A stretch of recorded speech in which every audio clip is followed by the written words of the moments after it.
அனைவருக்கும் உற்சாகமான இனிய காலை வணக்கம். இன்றைய நாள் ஏப்ரல் 28, 2025, சித்திரை 15ஆம் நாள் திங்கட்கிழமை. அனைவருக்கும் மங்களகரமான நாளாக அமைய டைகர் குடும்பம் சார்பாக வாழ்த்துகிறோம்.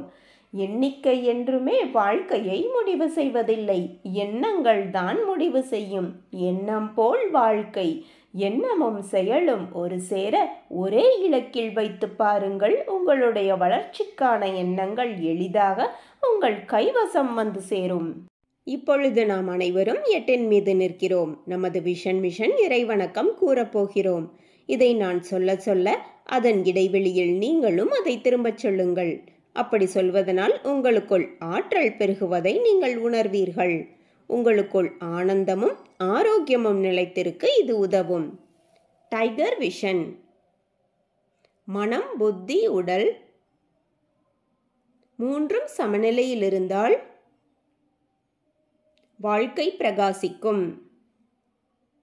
டைகர் மிஷன் ஒரு தனி மனிதனின் தொடர்ச்சியான ஆரோக்கியமும் பொருளாதாரமும் இவ்வுலகை மாற்றும். டைகர் இறைவணக்கம். என் வாழ்க்கையின் நம்பிக்கையாயிருக்கும் இறைவா, நான் சேவை செய்யும் இந்த அமைப்பே நீ வாழும் இடமென எண்ணுகிறேன். நான் தினமும் செய்யும் பணியே எனது கடமை என நம்புகிறேன். எனது உடலை கண்ணும் கருத்துமாய் பாதுகாப்பதே எனது பொறுப்பு என உணர்கிறேன். நன்றி இறைவா. நாம் ஆயுள் முழுவதும் ஆரோக்கியத்தோடு ஆனந்தமாய் வாழ்வதற்கு நமக்கு ஆயுள் முழுவதும் ஆசானா 8 நடைப்பயிற்சியை கற்றுத்தர வருகிறார் நமது குரு டாக்டர் டைகர் தேன்கூடு பிரபாகரன் அண்ணா அவர்களை உற்சாகத்தோடு வரவேற்கிறோம்.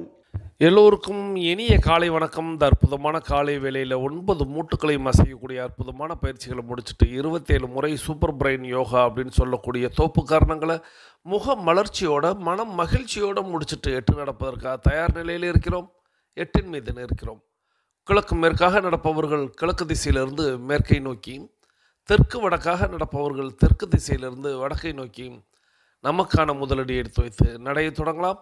இப்பொழுது பெண்கள் அனைவரும் இடதுபுறமாகவும் ஆண்கள் அனைவரும் வலதுபுறமாகவும், பெண்கள் லெஃப்ட் சைடிலும் ஆண்கள் ரைட் சைடிலும் முதல் அடி எடுத்து வைத்து நடையை தொடங்குகிறோம்.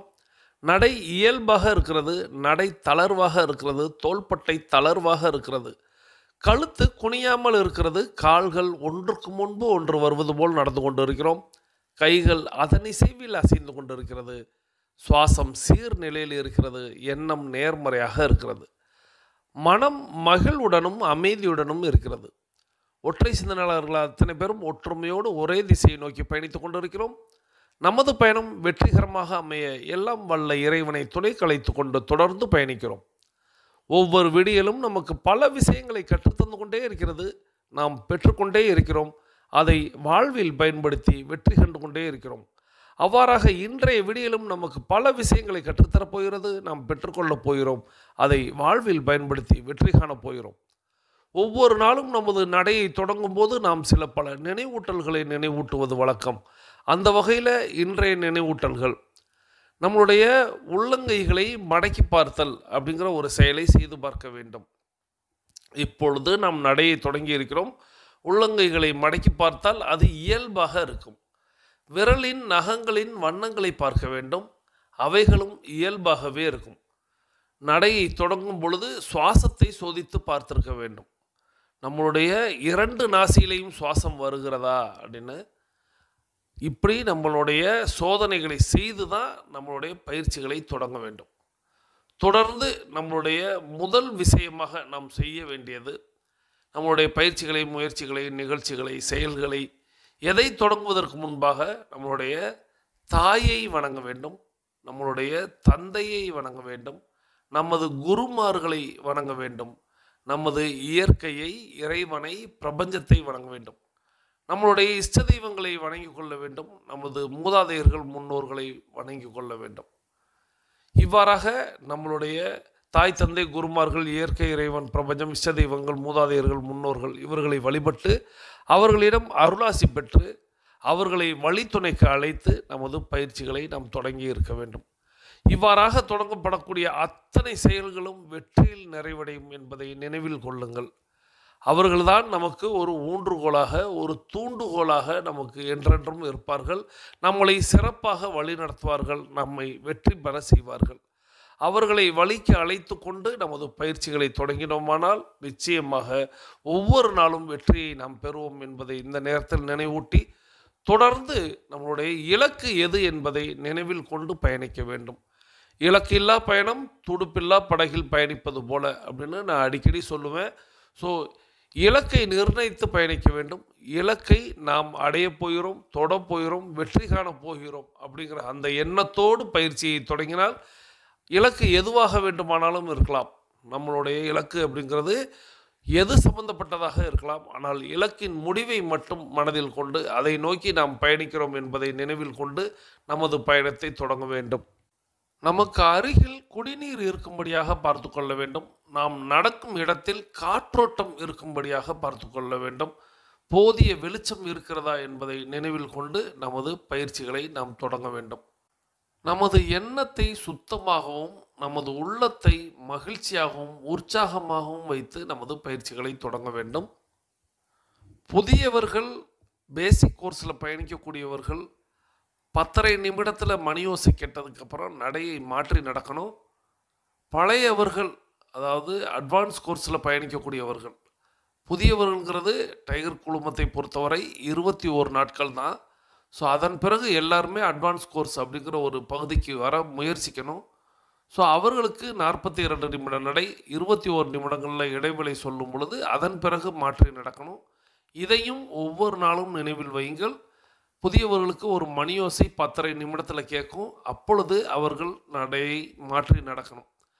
அனைவரும் அனைவரது இலக்குகளையும் அடைவதற்கு எல்லாம் வல்ல இயற்கை, இறைவன், பிரபஞ்சம் துணை நிற்க வேண்டும் என்று வேண்டி வணங்கி வாழ்த்தி தொடர்ந்து பயணிக்கிறோம். தொடர்ந்து திங்கட்கிழமைனாலே நம்ம ஏதேனும் ஒரு புத்தகத்தை வாசித்து கொண்டு நடப்பது வழக்கம். அந்த வகையில் நம்ம டைகர் குழுமம் தொடங்கின ஒவ்வொரு திங்கட்கிழமையும் தொடங்கிய நாளிலிருந்து இன்றை வரை நம்ம ஏதேனும் ஒரு புத்தகத்தை சுவாசிப்பது வழக்கம். நேரம் நல்ல நேரம்ங்கிற புத்தகத்தை கடந்த சில வாரங்களாக ஐயா திரு லேனா தமிழ்வாணன் அவங்க எழுதிய அந்த நேரம் நல்ல நேரம் அப்படிங்கிற அந்த புத்தகத்தை நம்ம கடந்த சில வாரங்களாக பார்த்து வருகிறோம். ஸோ நமக்கு எல்லாருக்குமே நேரம் மேலாண்மை அப்படிங்கிறது அதிமுக்கியம். வாழ்க்கையில் நாம் நிம்மதியாக இருப்பதற்கும் நிறைவாக இருப்பதற்கும் அந்த நேரத்தை எப்படி நம்ம மேலாண்மை செய்வது, நேரத்தை எப்படி கட்டுப்படுத்துவது அப்படிங்கிறது அல்ல, மேலாண்மை செய்வது. நேரம் என்பது கடந்து கொண்டே இருக்கும். அந்த கடந்து கொண்டே இருக்கக்கூடிய நேரத்தில் நாம் எப்படி அதை மேனேஜ் பண்ணுவது, அதன் வாயிலாக நாம் ஆனந்தமாக ஆரோக்கியமாக இருப்பது, நமக்கு நிலையான ஒரு அற்புதமான ஆனந்தம் நமக்கு கிட்டணும் அப்படின்னா நேரம் மேலாண்மை அப்படிங்கிறது அவசியம். ஸோ அதைத்தான் இந்த புத்தகம் நமக்கு சொல்லி வருகிறது. அதனால தான் நானும் அதை கொஞ்சம் இன்னும் விளக்கமாக நிறுத்தி நிதானமாக சொல்கிறேன். ஸோ நேர மேலாண்மை அப்படிங்கிறது ரொம்ப முக்கியம். ஸோ அதனால தான் இந்த புத்தகத்துக்கு நம்ம அதிக முக்கியத்துவம் கொடுத்து கொண்டு இருக்கிறோம்.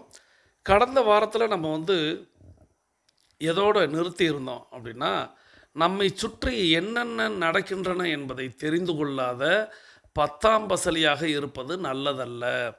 காத்திருக்கும் நேரம் அவசியம் படிப்பது என்கிற பழக்கத்தை வைத்து கொண்டு விட்டால் நேரம் ஓடுவதே தெரியாது என்பதுடன் மாதம் 3-4 நூல்களை சுலபமாக படித்துவிட முடியும். இதுவரை நம்ம பார்த்துருந்தோம். இப்போ நம்ம மீதியிலிருந்து தொடங்கலாம். எங்கள் அலுவலகத்தில் ஒருவர் முன்பு வேலை செய்தவர். இவர் வீடும் அலுவலகமும் பக்கம் பக்கம். இவர் காலை செய்தித்தாள் ஒன்றை பட்டையாக மடித்து கொண்டு படித்தபடியே அலுவலகத்துக்கு வந்து விடுவார். ஒரு கண் வெளியில், ஒரு கண் பத்திரிகையில்.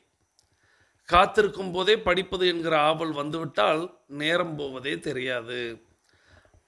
இப்போது அவர் என்ன சொல்கிறாரு, அலுவலகத்துக்கும் வீட்டுக்கும் ரொம்ப அருகில் இருந்ததுனால பத்திரிகை ஒரு பேப்பரை கூட அவர் எடுத்துக்கிட்டு படிச்சுக்கிட்டே அலுவலகத்துக்கு வந்துடுவார், அலுவலகத்திலேருந்தே படிச்சுக்கிட்டு போயிடுவாருன்னு சொல்கிறாரு.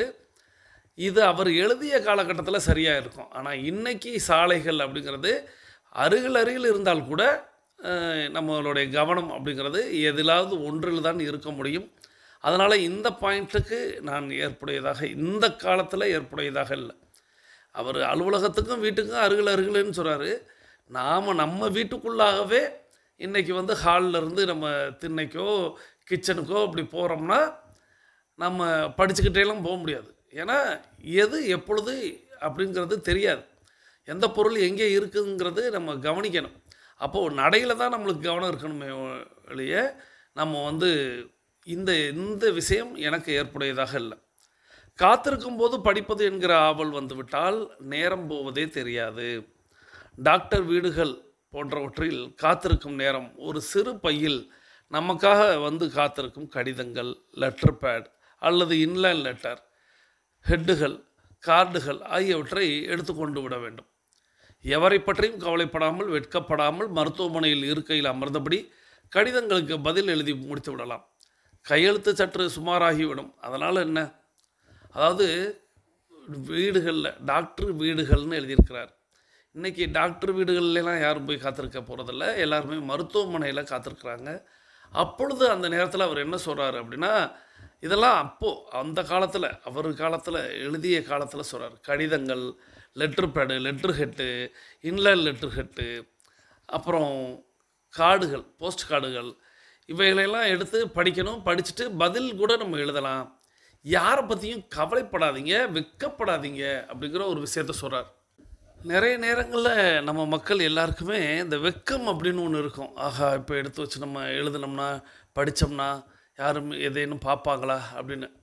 இதெல்லாம் கடந்து போபவர்களை பற்றி நம்ம கவலையே படக்கூடாது. நம்மளை கடந்து போபவர்களை பற்றி நம்ம எந்த கவலையுமே கொள்ளக்கூடாது.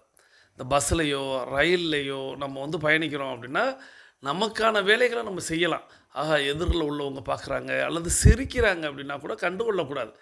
அவர்களுக்கு என்ன தெரியும் நேரத்தோடைய மதிப்பு அப்படிங்கிற மாதிரி நம்ம எடுத்துக்கொண்டு நம்ம செய்ய வேண்டிய வேலைகளை செய்யலாம். கூடுமான வரை நான் மருத்துவமனைகளில் நம்ம இப்போல்லாம் நம்ம கையில் மொபைல் இருக்குது. ஸோ மொபைலில் நீங்கள் ஹெட்செட் போட்டு ஒரு வீடியோ பார்ப்பதை விட நாம் வந்து ஏதேனும் ஒரு விஷயத்தை வாசிக்கலாம். நீங்கள் எத்தனை பேர் வந்து வாசிக்கக்கூடிய தளங்களில் நீங்கள் வந்து வலைதளங்களில் வந்து நேரத்தை செலவழிப்பீங்கன்னு தெரியல. வாசிப்பு அப்படிங்கிறது இன்னும் நமக்கு வந்து ஆழ புரிதலை தரும். வீடியோ அப்படிங்கிறது நம்ம வந்து ஒரு வீடியோவோடு நிறுத்திட்டால் பரவாயில்ல. இன்றைக்கி 1000 வீடியோ பார்க்குறோம். முதல்ல ஒரு வீடியோ பார்த்துருப்போம், அந்த வீடியோ அற்புதமாக இருந்திருக்கும். அந்த அற்புதமான வீடியோ நம்மளுடைய ஆழ் மனதில் பதிஞ்சிருக்குமானா அதுக்கடுத்து 1000 வீடியோ பார்த்ததுனால முதல் வீடியோ என்ன பார்த்தோங்கிறத நிறைய பேருக்கு நினைவில் இல்லாமலே போயிடும். அதுதான் உண்மையும் கூட. ஸோ அதனால் வாசிப்பை வந்து நம்ம வந்து நேசிக்கணும், வாசிப்பு தான் நம்ம செய்யணும். ஸோ அப்போது அவர் சொன்ன அந்த letter, post card, inline letter head இப்படின்னு வரிசையாக சொன்னார்ல, அதெல்லாம் இப்போது வழக்கொழிந்து போய்விட்டாலும் இப்போ உள்ளதுக்கு ட்ரெண்டிங் தகுந்து நம்ம மாறிக்கிறணும். காத்திருக்கும் நேரங்களின் போது முக்கியமான பிரச்சனைகளை எடுத்துக்கொண்டு மனதளவில் அலசவும் செய்யலாம். காத்திருக்கக்கூடிய நேரத்தில் ஏதேனும் ஒரு சப்ஜெக்ட் நம்மளுக்குள்ளே ஒரு குழப்பம் இருக்கக்கூடிய ஒரு விஷயத்தை அதை பற்றி சிந்திக்கலாம். அதை பற்றி யோசித்து அதற்கான ஒரு முடிவு கிட்டுகிறதா அப்படிங்கிறத பார்க்கணும். உதாரணமாக, வெகு நாட்களாக வசூலாகாத கடன் ஒன்று. காத்திருக்கும் இன்றைய பொழுது முழுக்க இதை பற்றி சிந்திப்பது என்று ஒரு இலக்கை எடுத்துக்கொள்ள வேண்டும். இந்த கடனை எப்படி வசூலிக்கலாம் என்பது பற்றி அவ்வப்போது நமக்கு நினைவிருக்கும். ஆனால் அது பற்றி ஆழமாக சிந்தித்திருக்க மாட்டோம். கிணறு தோண்டுபவர்கள் காலால் குழி தோண்டிவிட்டு தண்ணீர் வரவில்லை என்றால் அது எப்படி வேடிக்கையான விஷயமோ அதே போல ஆழ்ந்தும் வெகு நேரமும் திரும்ப திரும்ப அதே விஷயத்தை சிந்திக்காதவர்கள் தீர்வே காண்பதில்லை. ஸோ நம்மளுக்கு ஏதேனும் ஒரு பிரச்சனைக்கு தீர்வு வேணும் அப்படின்னா அதை பற்றி ஆழமாக சிந்திக்க வேண்டும் சொல்கிறார். கிணறு வெட்டுபவர்கள் இருக்காங்களா, அவங்க காலால் தோண்டி பார்த்துட்டு தண்ணீர் வரலைன்னு சொன்னால் எப்படி நகைப்புக்குரிய ஒரு விஷயமாக இருக்குமோ அதுபோல் ஒரு விஷயத்தை பற்றி ஆழமாகவும் வெகு நேரமும் திரும்ப திரும்ப அதே விஷயத்தை சிந்திக்காதவர்கள் தீர்வே காண்பதில்லைங்கிற ஒரு அற்புதமான ஒரு பாயிண்ட்டை நம்மளுக்கு கொடுத்துருக்கிறாரு. ஸோ எந்த ஒரு பிரச்சனைக்கும் தீர்வு அப்படிங்கிறது சிந்தித்தால் கிட்டும் அப்படிங்கிறது இதன் வாயிலாக தெரிகிறது. காத்திருக்கும் நேரம் அப்படி அல்ல. கண்முன் கொட்டி கிடக்கும் கணக்கற்ற நேரத்தை சரியாக பயன்படுத்தி கொண்டால் அது நமக்கு நன்மையை செய்யும். காத்திருக்கும் நேரத்தை நாம் பயனுடையதாக செய்து கொள்ளும்போது இன்னொரு நன்மையும் உள்ளது. அது யாருக்காக காத்திருக்கிறோமோ, எதற்காக காத்திருக்கிறோமோ அவர்கள் மீது அல்லது அதன் மீது நமக்கு எரிச்சல் வருவது இல்லை. சாரி லேட் ஆயிடுச்சு, வெகு நேரம் காக்க வச்சுட்டேன் என்று ஒருவர் சொல்லும்போது, அதனால் என்ன பரவாயில்லை, காத்திருந்த நேரத்தை பயனுள்ளதாக பயன்படுத்தி கொண்டேன், 10 பக்கம் படித்தேன், பயனுள்ள பொழுதாக ஆக்கி கொண்டேன், நான் தான் உங்களுக்கு நன்றி சொல்ல வேண்டும் என்று அவர்கள் எதிர்பாராத காரணத்தை சொல்லி அவர்களை தங்களது குற்ற உணர்விலிருந்து விடுவிக்க வேண்டும். அதாவது இந்த காத்திருப்பு நேரத்தில் நம்ம இந்த மாதிரியான செயல்களை எல்லாம் செய்தோமானால், அதாவது இந்த மாதிரியான விஷயங்கள் செய்தால் அது ஒரு நிறைவான ஒரு நேரமாக மாறிடும். அதே நேரத்தில் நாம் இதெல்லாம் செய்யாமல் எதிர்பார்த்தே உட்கார்ந்துருந்தோம் அப்படின்னா, யாரால் காக்க வைக்கப்பட்டிருக்கோமோ, எதற்காக காக்க வைக்கப்பட்டிருக்கோமோ அவர் மீதோ அல்லது அதன் மீதோ நமக்கு எரிச்சல் வரும். இப்போது ரயிலுக்காக நம்ம காத்திருக்கிறோம்னு வச்சுக்கிறோமே, ரயில் வரல, அரை மணி நேரம் ஆகுது, 1 மணி நேரம் ஆகுது, இப்போ ரயிலின் மீது எரிச்சல் வரும். அதுதான் அதன் மீது அப்படின்னு ஒரு வார்த்தையை சொன்னார். அப்போ அந்த எரிச்சல் அந்த பயணம் முழுவதும் அந்த ரயில் மீதே வந்துவிடும். அப்போ அந்த பயணம் ஒரு அர்த்தமற்றதாக மாறிவிடும். நிறைய பேர் பார்த்திங்கன்னா அந்த டென்ஷன், அந்த ப்ரெஷரை சம்மந்தம் இல்லாமல் அந்த பயணத்தோடு கலந்து அந்த பயணம் முழுவதுமே அவங்க எரிச்சலோடையே பயணிப்பாங்க. அப்போ இவர் என்ன சொல்கிறார் அப்படின்னா, அந்த காத்திருப்பை நமக்கு பயனுள்ளதாக மாற்றிவிட்டால் சரி. ரயில்னா ஏதோ ஒரு சூழ்நிலையினால, ஏதோ ஒரு காரணத்தினால தான் தாமதமாக வந்திருக்கும். அதை ஓட்டக்கூடிய பைலட் அப்படின்னு சொல்லக்கூடிய அந்த டிரைவர் அவருடைய வேலைக்காக எங்கேயும் அவர் நிறுத்தி இருக்க போகிறதில்ல. அவர் யாரையும் காத்திருக்க அதற்காக அவர் செய்ய போகிறதில்ல.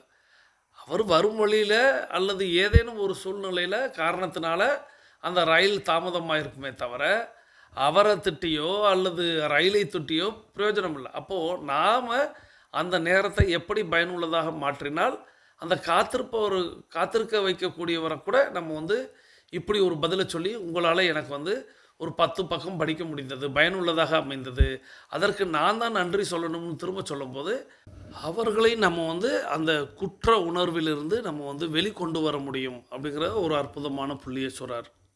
தொடர்ந்து நம்ம இன்னொரு தலைப்புக்குள்ளே போகிறோம். அதே புத்தகத்தில் இன்னொரு தலைப்பு, மறுக்க தெரிந்து கொள்ளுங்கள். அமெரிக்காவில் வெற்றிகரமாக இருக்கும் பல மனிதர்களை பேட்டி கண்டிருக்கிறார் இயான் நாஸ் என்பவர். உங்களுடைய வெற்றிக்கு என்ன காரணம் என்று கேட்டிருக்கிறார். அமெரிக்காவில் வெற்றிகரமாக இருக்கக்கூடிய பல மனிதர்களை இயான் நாஸ் அப்படிங்கிறவர் பேட்டி எடுக்கிறாரு. பேட்டியில் அவர் கேட்ட கேள்வி அப்படிங்கிறது, உங்களுடைய வெற்றிக்கு என்ன காரணம் என்று கேட்டிருக்கிறார். அதற்கு பலரும் உழைப்பு, திறமை, அதிர்ஷ்டம், நல்ல நேரம், நேரத்தை வீணாக்குவதில்லை, கடவுள் கிருபை என்று பலவாறாக சொல்லியிருக்கிறார்கள். உழைப்பு, திறமை, அதிர்ஷ்டம், நல்ல நேரம், நேரத்தை வீணாக்குவதில்லை, கடவுள் கிருபை என பல பதில் வந்திருக்கு. ஒருவர் மட்டும் வித்தியாசமான காரணத்தை சொல்லியிருக்கிறார். I know how to say no. இதுதான் அவர் சொன்ன அந்த வித்தியாசமான காரணம். I know how to say no என்பது அவரது வெற்றியின் முக்கிய காரணங்களுள் ஒன்றாம். மற்றவர்கள் மனம் புண்படாதபடி என்னால் நன்கு மறுத்து சொல்ல முடியும் என்பது அவர் சொல்வதன் சாரம். I know how to say no. மற்றவர்கள் மனம் புண்படாதபடி என்னால் நன்கு மறுத்து சொல்ல முடியும் என்பது அவர் சொல்வதன் சாரம். மற்றவர்களிடம் முகத்தில் அடித்தார் போல் முடியாது என்று சொல்கிறவர்கள் தொழிலில் மட்டுமல்ல, வாழ்க்கையிலும் வெற்றிகரமானவர்களாக இருக்க முடியாது. மற்றவர்களிடம் முகத்தில் அடித்தார் போல் முடியாது என்று சொல்கிறவர்கள் தொழிலில் மட்டுமல்ல, வாழ்க்கையிலும் வெற்றிகரமானவர்களாக இருக்க முடியாது. பிறரிடம் ஒரு விஷயத்தை நாம் மறுத்து சொல்ல வேண்டும் எனில் அவர்களுடைய மனம் புண்படாதபடி நம்ம வந்து பேசணும். இதுதான் வந்து எப்படி நோ சொல்லணும் அப்படிங்கிறத அவர் சொல்கிறார். வானொலி விளம்பரங்களில் வருகிற மாதிரி வெளிநாட்டில் இருக்கும் என் பெரியப்பாவிற்கு மாவாட்டுகிற இயந்திரத்தை எனக்காக தூக்கி போகிறீர்களா என்று கேட்டாலோ, அல்லது டிராப் பண்ணிட முடியுமா, அங்கே போய் அவரை பிக்கப் செய்து கொண்டு வர முடியுமா என்று கேட்டாலோ நமக்கு அதை பக்குவமாக மறுக்க தெரிவதில்லை. யாரிடத்துலையாவது நிறைய நேரங்களில் நீங்கள் கவனிச்சிருப்பீங்க, ஒரு பயணம் அப்படின்னு நம்ம வச்சுருந்தோம் அப்படின்னா அந்த பயணத்தில் இந்த மாதிரியான கேள்விகள் சுற்று வட்டாரத்திலிருந்து வரும். இந்த பொருளை அவர் இடத்துல கொடுத்துட்றீங்களா, என்னை வந்து ட்ராப் பண்ணிடுறீங்களா, இல்லை என்னை அங்கே வச்சு பிக்கப் பண்ணிக்கிறீங்களா அப்படிங்கிற இந்த மாதிரியான கேள்விகள் எல்லாம் வரும். ஆனால் நமக்கு அதை பக்குவமாக மறுக்க தெரியாது. முகத்தாட்சியத்திற்காக தன் நண்பருக்கு ஒரு வீட்டை தன் மேற்பார்வையில் கட்டித்தர ஒப்புக்கொண்டார் ஒருவர். இப்போது கிடந்து பாடாய்ப்படுகிறார் பாவம். ஒரு நாள் அவகாசம் தருகிறீர்களா, யோசித்து சொல்கிறேன் என்று கேட்டுவிட்டு மறுநாள் நேரில் போய் எனக்கு இன்னென்ன பிரச்சனைகள் இருக்கின்றன, எனவே என்னால் சிறப்பாக செய்து தர முடியும் என்று தோன்றவில்லை, அப்புறம் நட்பிற்கே பங்கம் வந்துவிடும் என்று மென்மையாக எடுத்து சொல்லியிருக்கலாம். சட்டுன்னு கேட்டுவிட்டாருங்க, எப்படிங்க மறுத்து சொல்கிறதுன்னு சரின்னு சொல்லிட்டு இப்போ கிடந்து நாயாக அவதிப்படுகிறேன் என்கிறார் அவர். ஸோ முகத்தாட்சியத்திற்காக நிறைய நேரங்களில் நம்ம வந்து ஒரு சில விஷயங்களை ஒத்துக்கொள்கிறோம். ஆனால் ஒரு நாள் அவகாசம் தரீங்களா அப்படின்னு கேட்டுட்டு அதை நம்ம நல்லா யோசிச்சுட்டு அதன் பிறகு போய் எனக்கு என்னென்ன பிரச்சனைகள் இருக்கின்றன, எனவே என்னால் சிறப்பாக செய்து தர முடியும் என்று தோன்றவில்லை, அப்புறம் நட்பிற்கே பங்கம் வந்துடும் அப்படின்னு மென்மையாக சொல்லிட்டா வேலை முடிஞ்சிருச்சு. சட்டுன்னு கேட்டுவிட்டாருங்க, எப்படிங்க மறுத்து சொல்கிறது, சரின்னு சொல்லிவிட்டு இப்போ கிடந்து நாயாக அவதிப்படுறேன் அப்படின்னு அவர் புலம்புறதா சொல்கிறார். நிறைய நேரங்களில் நிறைய பேருக்கு இந்த நோ சொல்ல தெரியலை அப்படிங்கிறது தான் ஆசிரியர் இந்த இடத்துல நமக்கு சொல்ல வர்ற பாடம். நோ சொல்ல தெரியணும், அதை எப்படி சொல்லணும், எந்த ஒரு பெரிய பொறுப்பை ஒப்புக்கொள்வதற்கு முன்பாகவும் யோசிப்பதற்கு நேரம் கேட்க வேண்டும். அதாவது காக்கை கிடைக்காதா என்று இளித்த வாயர்கள் தலையை தேடிக்கொண்டிருப்பவர்களுக்கு நாம் தான் கிடைத்தோம். ஏற்கனவே காக்கை அப்படிங்கிற ஒரு விஷயம் வந்து நம்ம ஒரு 3-4 வாரங்களுக்கு முன்பாக இந்த புத்தகத்தின் வாயிலாக தெரிந்து கொண்டோம். உங்களுக்கு நினைவில் இருக்கும்னு நினைக்கிறேன். நினைவில் இல்லாதவங்க அதை யோசிங்க, நினைவில் இருக்கிறவங்க கருத்து பெட்டியில் கருத்தாக சொல்லுங்கள் அது என்னன்னு. ஸோ காக்கை கிடைக்காதா என்று இளித்த வாயர்கள் தலையை தேடிக்கொண்டிருப்பவர்களுக்கு நாம் தான் கிடைத்தோமா? நேரத்தை விழுங்கும் எந்த ஒரு பொறுப்பையும் ஆற அமர யோசித்த பின்பே ஏற்றுக்கொள்ள வேண்டும். பணம் போடுறதை பற்றி கூட அவர் சொல்லலை. நேரத்தை வந்து விழுங்கக்கூடிய ஏதேனும் ஒரு விஷயத்தில் நாம் சிந்தித்து யோசித்து தான் அதுக்கு நம்ம வந்து அந்த விஷயத்தை ஏற்றுக்கொள்ள வேண்டும் அப்படின்னு சொல்கிறாரு. ஸோ இதுவரையே நம்ம வந்து நிறுத்தி கொள்ளலாம். ஏன்னா 21 நிமிடத்தை நமக்கு நிறைவுக்கு கொண்டு வருகிறோம். வாருங்கள், நாம் அனைவரும் தொடங்கிய திசைக்கு வந்து விடலாம். கிழக்கு மேற்கா தொடங்கியவர்கள் கிழக்கு திசையிலும், தெற்கு வடக்கா தொடங்கியவர்கள் தெற்கு திசைக்கு வந்து விடுகிறோம். நமது உள்ளங்கைகளை மடக்கி பார்க்கிறோம், இறுக்கமாக இருக்கிறது. விரலின் நகங்களின் வண்ணங்களை பார்க்கிறோம், சிவப்பு வண்ணத்தில் மாறி இருக்கிறது. சுவாசத்தை சோதித்து பார்க்கிறோம். 2வது நாசிலும் சுவாசம் வரக்கூடிய இந்த வேளையில் நமக்கு அருகில் இருக்கக்கூடிய குடிநீரை எடுத்து நிறுத்தி நிதானித்து ரசித்து ருசித்து பருகிக்கொள்கிறோம். தண்ணீர் பருகுதல் என்பது ஒரு கலை என்பதை நாம் அறிவோம். தண்ணீர் பருகும் பொழுது நமது கவனத்தை நீரில் வைப்போம், நீரின் தன்மையில் வைப்போம், நீரின் சுவையில் வைப்போம். நீரை நிதானமாக பருகுவோம். நீரை நம்ம வந்து பல முறை சொல்லியிருக்கேன், நீரை வந்து நாம் இடைவெளியில் மட்டும்தான் நின்ற நிலையில் பருகணும். மற்ற எல்லா நேரங்களிலும் அமர்ந்த நிலையில் தான் பருகணும். நீரை மட்டும் இல்லை, நீர் வடிவத்தில் அல்லது உணவு வடிவத்தில் வாய் வழியே எதை நம்ம கொடுத்தாலும் அதை அமர்ந்த நிலையில் பருக உண்ண பழகிக்கொள்ள வேண்டும். இன்றைக்கெலாம் எல்லாருமே பார்த்திங்கன்னா நின்ற நிலையில் தான் எல்லாவற்றையுமே செய்கிறாங்க. அதை நம்மளுடைய மூதாதையர்கள் முன்னோர்கள் தவறுன்னு சொல்லியிருக்காங்க. மூதாதையர்கள் முன்னோர்களுடைய வழி வரக்கூடிய நாம் அவர்கள் சொல்லிக் கொடுத்த சில பல விஷயங்களை நாம் எதையெல்லாம் கடைபிடிக்க இயலுமோ முடியுமோ அதெல்லாம் செய்யணும்.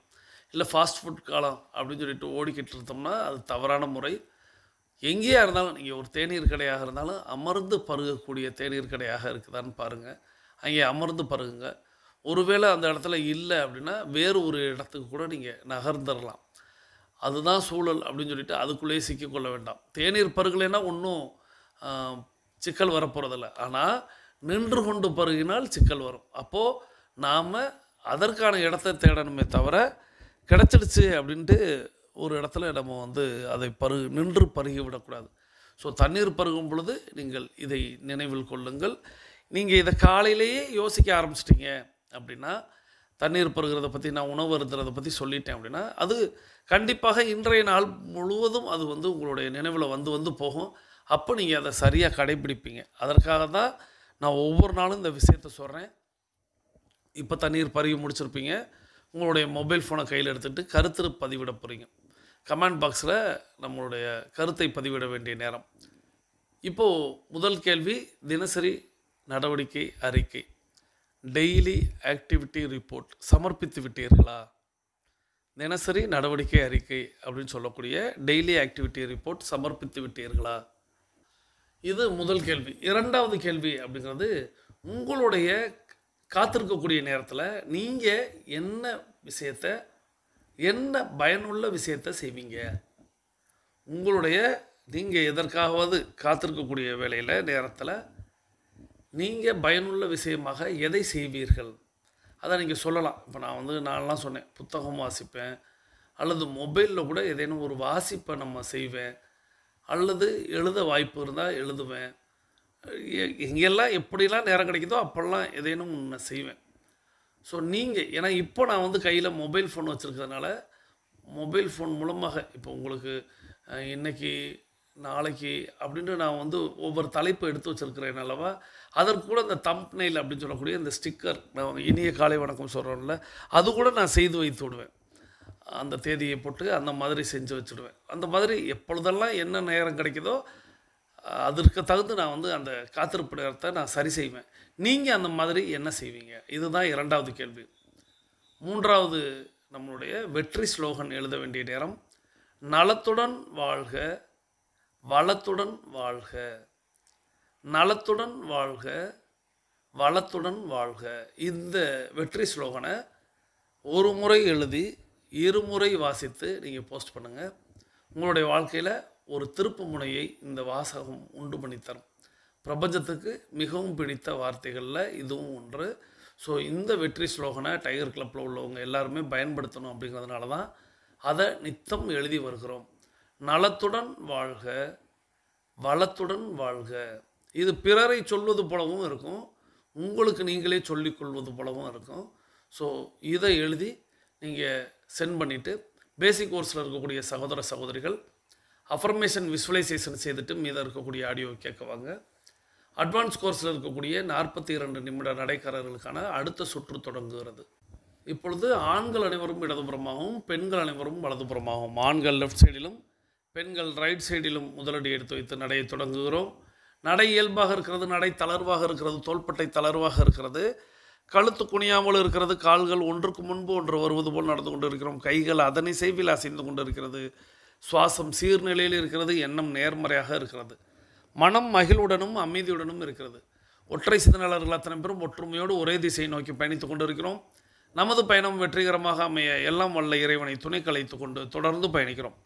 தொடர்ந்து நம்ம இடைவெளிக்கு முன்பாக நம்ம இந்த சட்டுன்னு கேட்டுவிட்டாருங்க, எப்படிங்க மறுத்து சொல்கிறது அப்படின்னு சொல்கிறது மாதிரி ஒரு இடத்துல நிறுத்தியிருந்தோம். எந்த ஒரு பெரிய பொறுப்பை ஒப்புக்கொள்வதற்கு முன்பாகவும் யோசிப்பதற்கு நேரம் ஒதுக்க வேண்டும். நேரத்தை விழுங்கும் எந்த ஒரு பொறுப்பையும் ஆற அமர யோசித்த பின்பு எடுத்துக்கொள்ள வேண்டும். மறுக்க நேர்ந்தால் அதை மனம் கோணாதபடி மறுக்க வேண்டும். அவர்கள் மனம் கோணுமே என்பதற்காக கோயில் மாடு மாதிரி தலையாட்டிவிட்டு பிறகு பின்னால் ஏதும் குளறுபடிகள் நிகழ்ந்தால் இந்த ஆளும் முன்னாடியே சொல்லியிருக்கலாம்ங்க, என்னால் முடியாதுன்னு என்றுதான் உலகம் ஏசும். மறுக்க நேர்ந்தால் அதை மனம் கோணாதபடி மறுக்க வேண்டும்.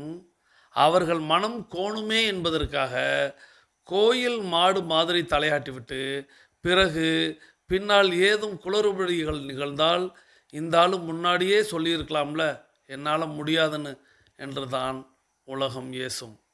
பிரான்சில் உள்ள பாரிஸில் எனக்கு ஒரு நண்பர், கொஞ்சம் வயது போனவர், பெயர் பால் அமர், பிரெஞ்சுக்காரர்.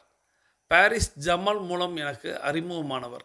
இவரிடம் ஒரு நாள் திரைப்படம் பார்க்க போகலாமா என்கிறேன். சற்றே யோசித்தவராய் போகலாமே என்கிறார். படத்திற்கு போனோம், 2 காட்சிகள் தான் ஓடியிருக்கும். லேனா, நான் வர கொஞ்சம் நேரம் ஆகும், பக்கத்தில் போய்விட்டு வருகிறேன், என்னை தேடாதீர்கள், படம் முடியும் போது உங்களுடன் இருப்பேன் என்றார். படம் முடிய 10 நிமிடம் இருந்தபோது என்னுடன் வந்து சேர்ந்து கொண்டார். எங்கே இவ்வளவு நேரமாய் காணவில்லை என்று கேட்டேன். அதற்கு அவர் சொன்ன காரணம் மிக மிக வித்தியாசமானதாக இருந்தது. பிரான்ஸில் இவருக்கு ஒரு நண்பர், அவர் பேர் பால் அமர். அவர் ஒரு ஃப்ரெஞ்சுக்காரர். அவரிடத்துல இவர் சினிமாவுக்கு போகலாமான்னு கேட்குறாரு. போகலாம்ட்டார். ஸோ போய் ஒரு 2 காட்சிகள் தான் ஓடி இருக்கக்கூடிய தருவாயில் அவர், இல்லைன்னா நான் வர கொஞ்சம் நேரம் ஆகும், என்னை தேடாதீங்க, பட் படம் முடிகிறதுக்குள்ளே நான் எப்படி வந்துடுவேன் அப்படின்னு சொல்லிட்டு போகிறாரு. கரெக்டாக படம் முடிய 10 நிமிடம் இருக்கும்போது வந்துட்டார். எங்கே இவ்வளோ நேரமாய் காணவில்லைன்னு கேட்கும் பொழுது அவர் சொன்ன பதில் அப்படிங்கிறது அடுத்த பகுதியாக கொண்டு வருகிறார். கலற்றி விடுவது எப்படி? இதுதான் தலைப்பு. பால் அமர் சொன்னார், இந்த படத்தை நான் ஏற்கனவே பார்த்து விட்டேன். இருந்தாலும் இந்தியாவிலிருந்து வந்திருக்கிறீர்கள், நீங்கள் என்னிடம் பிரியப்பட்டு கேட்ட ஒரு விஷயம், இந்த படத்தை பார்க்க வேண்டும் என்பது உங்களுக்கு நான் மறுப்பு சொன்னால் நீங்கள் வருத்தமடையக்கூடும். எனவே தான் உங்களுடன் வந்துவிட்டு எழுந்து போய் படம் எப்போது முடியும் என்று கேட்டுக்கொண்டு தியேட்டர் மேனேஜரிடம் சிறப்பு அனுமதி பெற்றுவிட்டு நான் வெளியே போய் முடிக்க வேண்டிய முக்கியமான வேலைகளை முடித்து கொண்டு வந்தேன் என்றார். ஸோ நீங்கள் இந்தியாவிலேருந்து வந்திருக்கீங்க, அதுலேயும் ஒரு ஆசைப்பட்டு என்னோடு இந்த திரைப்படம் பார்க்கணும்னு ஆசைப்பட்டீங்க. ஸோ நான் அதை மறுப்பு சொன்னால் நீங்கள் வருத்தமடைய வாய்ப்பு இருக்குது. நீங்களுமே திரைப்படம் பார்க்க மாட்டோம்னு கூட ஒரு முடிவு எடுக்கலாம். ஸோ நான் என்ன பண்ணினேன், உங்களோட வந்துட்டு எழுந்து போய் மேனேஜர் இடத்துல எப்போ காட்சி முடியும்னு கேட்டு சிறப்பு அனுமதி பெற்று நான் வெளியே போயிட்டு என்னுடைய வேலையெல்லாம் முடிச்சுட்டு, முக்கியமான ஒரு வேலையை முடிச்சுட்டு உங்களோடு இப்போ நான் கலந்துக்கிட்டேன் அப்படின்னு சொல்கிறார். எனக்குள் ஒரே வியப்பு, மனிதர்களுள் இப்படியும் சிலர் இருக்கிறார்களே என்று.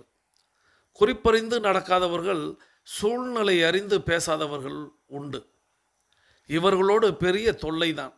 நம் நேரத்தை அப்படியே சுளையாக விழுங்கி இவர்களை சமாளிப்பது என்பது ஒரு பெரிய கலை. இந்த ஆய கலைகள் 64லும் அடங்காத கலை. குறிப்பறிந்து நடக்காதவர்கள், சூழ்நிலை அறிந்து பேசாதவர்கள்லாம் உண்டு. இவங்களோட பெரிய தொல்லை, நம்ம நேரத்தை அப்படியே சொலையாக விழுங்கிடுவாங்க, விழுங்கிகள். இவர்களை சமாளிப்பது என்பது ஒரு பெரிய கலை. இது ஆயக்கலைகள் 64லையும் இல்லாத ஒரு கலை அப்படின்னு அழகாக எழுதியிருக்கிறார். சில பேர் நாம் அவசரமாக புறப்படும் போது வந்து சேர்வார்கள். சாவகாசமாய் எப்படி சார் இருக்குது பாலிடிக்ஸ்லாம் என்பார்கள். எரிச்சலாக வரும், காட்ட முடியாது, நம் வீடு தேடி வந்து விட்டார்களே. இவர்களை வரவேற்பதில் மட்டும் எந்த குறைவும் வைத்து விடக்கூடாது. படுபாவி வந்து சேர்ந்தாயா என்கிற முகபாவத்துடன் வரவேற்காமல் நன்கு வரவேற்க வேண்டும். அடுத்த கட்டமாக நம் வலையை அவர்கள் மீது வீச வேண்டும். ஓரிரு நிமிடம் கழித்து வந்திருந்தால் நீங்கள் என்னை பார்த்திருக்க முடியாது, நான் அவசரமாக கிளம்பிக்கிட்டு இருக்கேன் என்று ஆரம்பிக்க வேண்டும். போகக்கூடிய இடத்திற்கு இவரும் வரலாம் என்றால் வாங்களே நீங்களும் என்று அவர்களையும் தள்ளி கொண்டு போக வேண்டும். கையோடு மறுத்துவிட்டால் அதுவும் ஒரு வகையில் நிம்மதிதான். ஸோ சில நேரங்களில் சில பேர் நாம் எங்கேயாவது அவசரமாக கிளம்பும்போது அப்படியே சாவகாசமாக வருவாங்க, வந்துட்டு இந்த மாதிரி பேச்ச ஆரம்பிப்பாங்க. ஸோ அவர்களிடத்துல நம்ம நேரடியாக இப்படி சொல்லலாம், நீங்கள் ஒரு நிமிடம் கழித்து வந்திருந்தால் நான் கிளம்பி இருப்பேன் அப்படின்னு சொல்லணும். நான் போக வேண்டிய இடத்த சொல்லி நான் இங்கே போகிறேன் நீங்கள் வர்றீங்களான்னு கேட்டால் அவருக்கும் இங்கே வேலை இருந்துச்சுன்னா வரேன்னு சொல்லுவார், வரலைன்னு சொன்னால் அது நல்லது தான், கலட்டி விட்டுடலாம் அப்படின்னு சொல்கிறார். நேர உணர்வு அதிகம்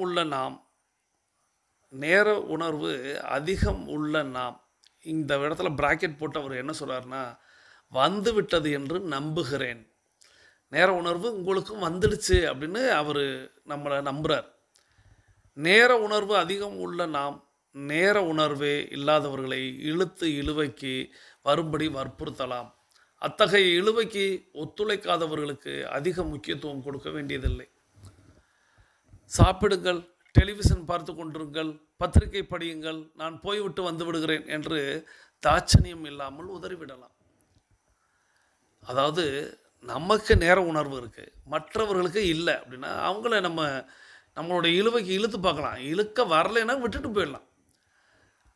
அவங்ககிட்ட இந்த சாப்பிட்டுக்கிட்டு இருங்களேன், டெலிவிஷன் பார்த்துக்கிட்டு இருங்களேன், பத்திரிக்கை படிச்சுக்கிட்டு இருக்க, நான் இந்த போயிட்டு வந்துடுறேன் அப்படின்னு சொல்லிட்டு நாம் தயவு தாட்சணியம்லாம் பார்க்காம நம்ம கிளம்பிடலாம். நம் அவசரம் புரியாத சாவகாச மனிதர்களுக்கு நாம் சிறு சிறு சோதனைகளை தருவதில் தவறே இல்லை. சிலர் ஃபோன் செய்வார்கள், என்னங்க விஷயம் என்று நம்மையே கேட்பார்கள். நீங்கள் தானே கூப்பிட்டீங்க, நீங்களே சொல்லுங்க என்று சொல்ல முடியாது. இவர்களுள் சிலர் ஃபோனை எடுத்தால் குறைந்தது அரை மணி நேரத்திற்கு கீழே வைப்பதில்லை என்று கொள்கை பிடிப்போடு இருப்பார்கள். நாம் வேலையாக இருப்போம், சாவி தேடலில் இருப்போம், முக்கியமான ஒருவருடன் பேசி கொண்டிருப்போம். ஃபோனில் பேசுகிறவரை கலற்றியும் விட முடியாது. அந்த நிலைமையில் என்ன செய்வது? இதற்கு ஒரு நல்ல வழி இருக்கிறது. இன்ன வேலையாக இருக்கிறேன், உங்களை ஒரு 10 நிமிடத்தில் கூப்பிடுகிறேன் என்று சொல்ல வேண்டும். ஸோ சில பேர் ஃபோன் போடுவாங்க, நம்மள்கிட்டே என்ன விஷயம் அப்படின்னு கேட்பாங்க. நீங்கள் தானே கூப்பிட்டீங்க, நீங்களே சொல்லுங்கன்னு நம்மளால் சொல்ல முடியாது. சிலர் ஃபோனை எடுத்தால் குறைஞ்சது அரை மணி நேரம் அப்படிங்கிறத வச்சுருப்பாங்க, கீழே வைப்பதே இல்லை. அப்படி ஒரு கொள்கை வச்சுருப்பாங்க. நாம் ஏதேனும் ஒரு வேலையாக இருப்போம், ஏன் சாவி தேடலில் கூட இருப்போம், சாவியை தேடிக்கிட்டு இருப்போம், முக்கியமான ஒருவருடன் பேசி கொண்டிருப்போம். ஃபோனில் பேசுகிறவரை கலற்றியும் விட முடியாத ஒரு நிலைமை. இப்போ என்ன செய்யலாம் அப்படின்னா, இன்ன வேலையாக இருக்கிறேன், உங்களை ஒரு 10 நிமிடத்தில் கூப்பிடுறேன் அப்படின்னு சொல்லலாம். இப்படி சொல்லிவிட்டு அதன்படி பேசாமல் இருப்பதோ மறந்து விடுவதோ சரியில்லை. சொன்னது போலவே பேச வேண்டும். பேச வேண்டியதை பேசிவிட்டு இப்போது நீங்கள் அவசரம் காட்டலாம். வேறு ஒன்றும் இல்லையே, வச்சிடவா அப்படின்னு கேட்கலாம். வீணை எதற்கு இப்படி தண்ட செலவுக்கு வழி சொல்கிறீர்கள் என்கிறீர்களா? இல்லை, ஃபோன் செய்வது நாம இருந்தாலும் நாம் ஃபோனை சுழற்றியதால் அந்த தொலைபேசி உரையாடல் எவ்வளோ நேரம் நீடிக்கலாம் என்பதை முடிவு செய்யும் தகுதி நமக்கு வந்து விடுகிறது. ₹1 இழந்தாலும் இந்த முறையில் நிறைய நேரத்தை மிச்சப்படுத்த முடிகிறது அல்லவா? இப்பயும் நான் சொல்கிறேன், இது அவர் அந்த காலத்தில் எழுதியிருக்கிறாரு. ₹1 போட்டு பேசக்கூடிய காலமாக அவர் சொல்கிறாரு, ரூபாயை மிச்சப்படுத்துகிறோம்னு சொல்கிறாரு. ஆனால் இன்றைக்கி நம்மளுக்கு ஃபோன் எல்லாமே பார்த்திங்கன்னா அவுட் கோயிங் கால்ஸ் ஃப்ரீ அப்படின்னு கொண்டு வந்துட்டாங்க. நம்மள்ட்ட பணத்தை வாங்கிடுறாங்க, பட் எவ்வளோ கால் வேண்டுமானாலும் ஃப்ரீன்னு சொல்கிறாங்க. அதற்காக நம்ம பேசி கொண்டிருக்க முடியாது அல்லவா? அப்போ அவர் என்ன சொல்கிறாருன்னா, நான் ஒரு 10 நிமிடத்தில் கூப்பிட்றேன்னு சொல்லிட்டு வச்சிடணும். வச்சுட்டு சரியாக நம்ம 10 நிமிடத்தில் கூப்பிடணும். அதை விடுத்து நம்ம அப்படியே மறந்துடக்கூடாது, அது தப்பு.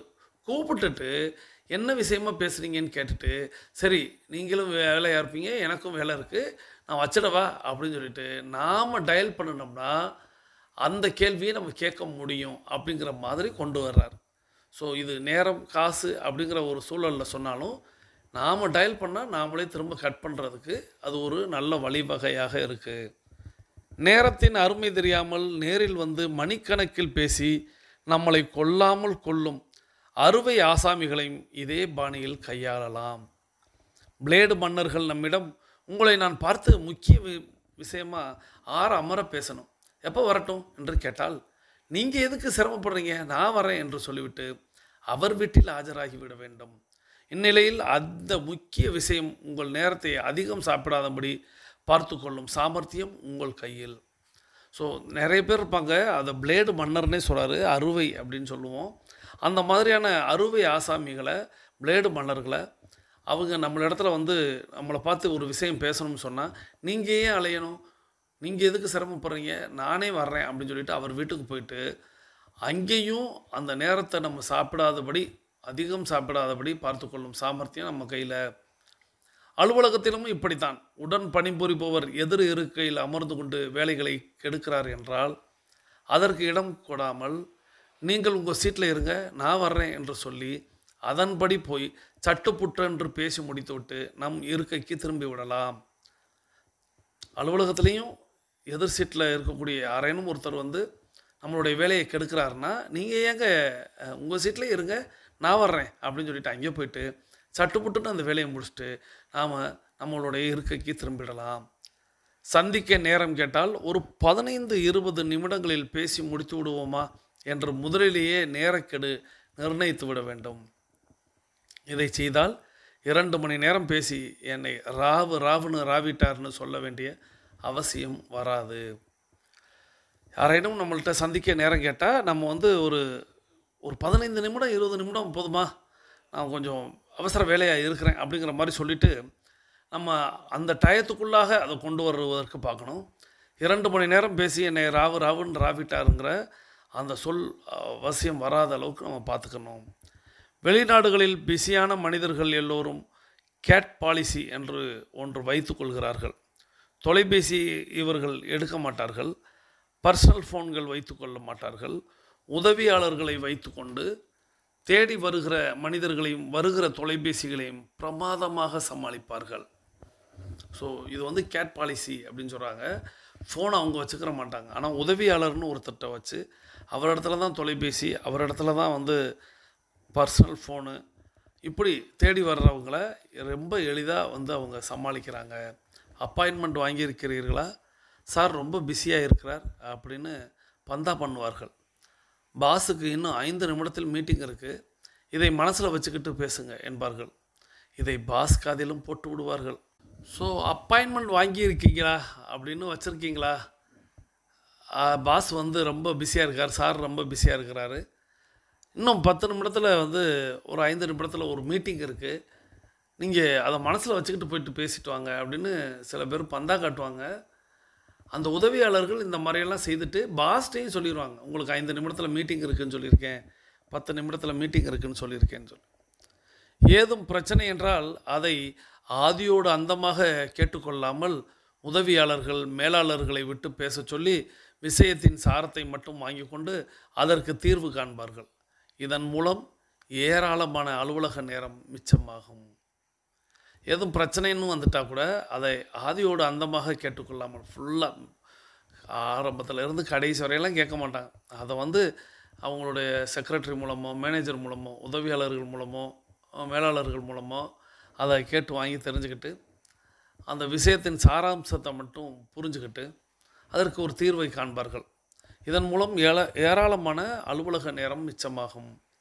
நம்மூரில் சிலர் தனியார் முதலாளிகள் இருக்கிறார்கள். இவர்கள் நாளெல்லாம் நிறுவனத்தில் தான் இருப்பார்கள். படு பிஸியாக பதற்றமாக காண்பித்து கொள்வார்கள். இன்று அலுவலகத்தில் இவர்கள் என்ன வேலை பார்த்தார்கள் என்று கணக்கு பார்த்தால் ஒன்றிற்கும் உபயோகமற்ற நேரடி விவாதங்களிலும் தொலைபேசி பேச்சிலும் நேரமெல்லாம் பறிக்கப்பட்டிருக்கும். இன்று அலுவலகத்தில் இவர்கள் என்ன வேலை பார்த்தார்கள் என்று கணக்கு பார்த்தால் ஒன்றிற்கும் உபயோகமற்ற நேரடி விவாதங்களிலும் தொலைபேசி பேச்சிலும் நேரமெல்லாம் பறிக்கப்பட்டிருக்கும். நம்மவர்கள் பெரும்பாலும் ரொம்ப சிக்கனம். ஆள்களை வைத்து சம்பளம் கொடுக்க யோசித்து கொண்டு நேரத்தை விரயமாக்கி கொண்டிருப்பார்கள். பிஏ செக்ரட்டரி ஆகியோரை அமர்த்தி கொள்வது ஆகியவை வீண் பந்தா என்று நம்புகிறவர்கள் இவர்கள். சில ஆயிரங்களை அள்ளி கொடுத்து பல மணி நேரங்களை மிச்சப்படுத்துவதுதான் புத்திசாலித்தனம். இந்த வழியில் சேமிக்கப்பட்ட நேரத்தை தொழிலில் போட்டால் பல லட்சங்களை புரட்ட முடியும் என்கிற உண்மையை அறியாதவர்கள் இவர்கள். இதெல்லாம் டூ மச் என்று இன்னமும் நம்புகிறவர்கள் கொஞ்சம் முயன்றால் குடும்ப உறுப்பினர்களுள் சிலரையே தயார் செய்து அவர்களை கூட வேலையில் நன்கு பயன்படுத்தலாம். ஸோ இதையெல்லாம் நம்ம வந்து பந்தாவுக்கு செய்கிறாங்க அப்படின்ட்டோம், வீண் செலவு அப்படின்ட்டோம், வீண் பந்தா அப்படின்னு நினைக்கிறோம், பிஏ செக்ரட்டரி இப்படிலாம். ஆனால் அவங்களால நமக்கு பல மணி நேரம் மிச்சமாகும். அந்த பல மணி நேரத்தை நம்மளுடைய தொழிலில் நம்ம கொடுத்தோம் அப்படின்னா பல லட்சங்களை நம்ம புரட்ட முடியும். அப்போ சில ஆயிரங்களை கொடுத்து வேலைக்கு வைத்து கொள்வது அப்படிங்கிறது எவ்வளவு முக்கியம். இல்லை இதெல்லாம் ரொம்ப டூ மச்சுங்க அப்படின்னு நினச்சா அதை ஏன் ஒரு நம்ம வீட்டில் உள்ள குடும்ப உறுப்பினர்களே சிலரை வந்து நம்ம தயார் செய்து அவர்களை கூட அந்த வேலையில் நம்ம வந்து நன்கு பயன்படுத்தலாம். ஸோ இதற்கப்புறம் இன்னும் இந்த தலைப்பில் இன்னும் சில பல பகுதி இருக்குது. இருப்பினும் நேரம் அப்படிங்கிறது நிறைவுக்கு வருகிறது. ஸோ நேரம் நல்ல நேரம்ங்கிறது நம்ம படிச்சுக்கிட்டு இருந்தாலும் அந்த நேரத்தை நம்ம வந்து சரியாக பயன்படுத்தணும் அப்படிங்கிறதுனால இப்போ நம்மளுடைய 42 நிமிட நடையை நிறைவு கொண்டு வருகிறோம். வாருங்கள் அனைவரும் தொடங்கிய திசைக்கு வந்து விடுகிறோம். கிழக்கு மேற்காக தொடங்கியவர்கள் கிழக்கு திசையிலும் தெற்கு வடக்காக தொடங்கியவர்கள் தெற்கு திசைக்கு வந்து விடுகிறோம். நமது உள்ளங்கைகளை மடக்கி பறிக்கிறோம், இறுக்கமாக இருக்கிறது. விரலின் நாங்களின் வண்ணங்களை பறிக்கிறோம், சிவப்பு வண்ணத்தில் மாறி இருக்கிறது. சுவாசத்தை சோதித்து பறிக்கிறோம். 2வது நாசிலும் சுவாசம் வரக்கூடிய இந்த வேளையில் வாருங்கள் நாம் அனைவரும் கிழக்கு திசை நோக்கி நின்று அஃபர்மேஷன் விசுவலைசேஷன் செய்து இன்றைய நாளை தொடங்குவோம். இன்றைய நாள் உங்களுக்கு அற்புதமான நாளாக அமையட்டும். இன்றைய நாளில் தாங்கள் தங்களது குடும்பம் மகிழ்ச்சியோடும் ஆரோக்கியத்தோடும் செல்வ வளங்களோடும் இருப்பதற்கு எல்லாம் வல்ல இயற்கை இறைவன் பிரபஞ்சம் துணை நிற்க வேண்டும். தாங்கள் எண்ணியதெல்லாம் நடக்க வேண்டும், கேட்டதெல்லாம் கிடைக்க வேண்டும். தங்களது குடும்பத்தில் ஆரோக்கியம் நிலைத்திருக்க வேண்டும், ஆனந்தம் நிலைத்திருக்க வேண்டும். தங்களுடைய பொருளாதாரம் உயர்ந்து கொண்டே இருக்க வேண்டும். தங்களது பணி சிறந்து விளங்க வேண்டும். தங்களது பணி பிறர் பாராட்டும்படியாக அமைய வேண்டும். அதை எல்லாம் வல்ல இயற்கை இறைவன் பிரபஞ்சம் தங்களுக்கு வழங்க வேண்டும் என்று என்னுடைய வேண்டுதல்களையும் வாழ்த்துக்களையும் தெரிவித்து, உங்களுக்கு இன்றைய நாள் அற்புதமான நாளாக அமையட்டும் என்று எல்லாம் வல்ல இயற்கை இறைவன் பிரபஞ்சத்தை வேண்டி மீண்டும் சந்திப்போம், கலந்து சிந்திப்போம். நலத்துடன் வாழ்க, வளத்துடன் வாழ்க. நன்றி.